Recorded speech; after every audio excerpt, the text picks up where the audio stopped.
Go ahead and take questions for Coach Ryan.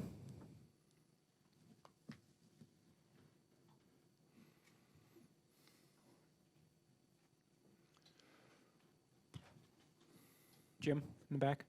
Bo, do you think you could have got a better look on that last possession? You know, he just hit the jumper before, and when you're down, you have to get it up. You can't wait till 2 seconds on the clock or one. So he knew in his head what he had to do if nothing else was open after he came off the bounce, and he set himself up, and that's a jumper he makes. You know, you're going to tell me he's going to go 2 for 10 in the second half? I thought he had some really good looks. But well, I don't know what you mean, better look. I mean, that's a jump shot he shoots pretty consistently. Maybe not tonight. Jeff. Well, before that last possession, could you tell early that your team was not as sharp in the second half as it was in the first, on either end of the court? Well, they threw a couple lobs into the post and hit a three. So they hit, you know, they got 7 points early, not because it's like we handed it to them. But we did knock down some shots. They left Vito wide open. Is Vito going to go 1 for 9? I mean, sharp would mean he had open looks. He hits a couple of those shots. Then you call it sharp. But we didn't hit the open shots early. So, because then once we hit a couple, we got back into the lead and then couldn't buy a basket again for a long stretch. I think it was 13 possessions without a score or something like that. And it's a 1-point game.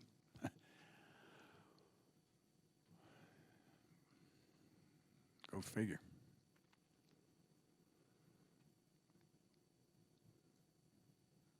You get a guy like Arians to shoot what he shot and Panoski, and you get him in foul trouble, you do so. There's some good things that we did in that game, but there wasn't enough. Jeff. What do you think were some of the things on the negative side that you could have done better, if outside of missing shots? Well, I just thought there's a couple times we let a shooter get too wide open where we approached them, but we had the hand down. But that, you know, it's 24 points on 27 shots from 3. We knew they were going to take some, and they went in streaks too, where they couldn't buy one.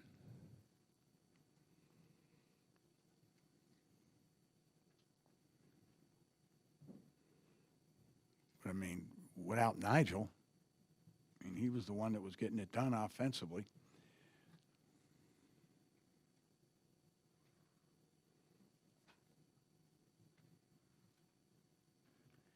Again, just a great effort on his part. In the back. Going off more of that, Nigel career high, he just kept getting to the basket. Is it kind of a bittersweet feeling for you watching him play so well but not really being able to celebrate because of the loss? Well, he's a team player. He took advantage of his opportunities. Then they started taking some of that away, and he didn't force it. Could have hit a few more free throws. Any competitor would take a look at that game and find some things that they could have done better. But he needed some help from his teammates. Some of the things we did there down the stretch. I mean, you're going to have your 6'9" center drive 3/4 of the court and try to make a one-on-one move to the basket. How often have you ever seen that? I don't have a number for that one. There's no call. It's not like it's VB. Let's run VB this time. Where did that come from? I know you had to be looking at yourselves and scratching your head and going, wow. But his jumper wasn't going down, so maybe he figured he'd get something going to the rim. It's just the distance surprised us. Coach, do you feel like you guys are playing more like one-on-one offense and really running your offense like they try to do, just take their guy and go? Was there something missing, that trusting each other? No, I just think we missed a couple opportunities when we had a pretty decent read and we gave a bad pass.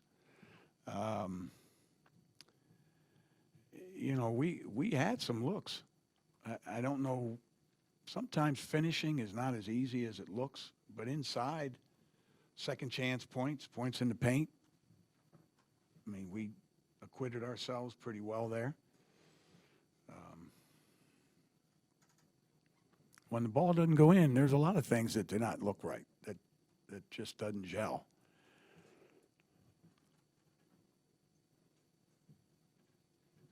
But sometimes the team will leave a guy open and say, all right, make him have to hit one.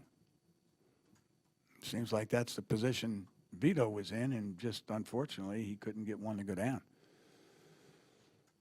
But he's not the only one.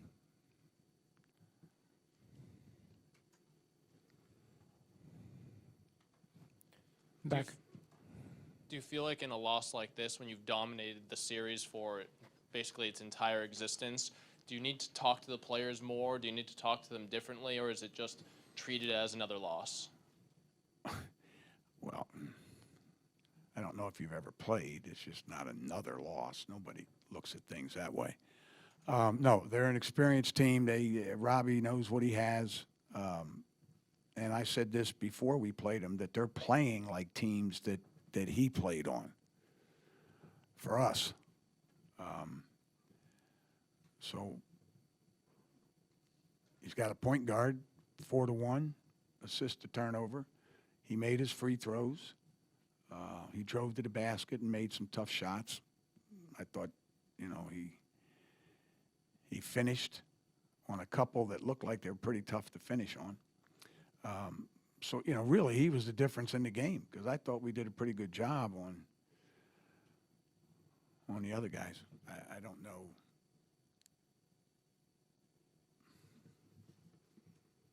What else to say about them?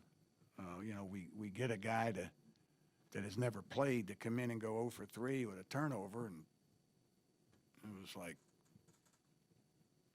you think, wow, that's, you know, and he's a pretty good player, pretty good athlete.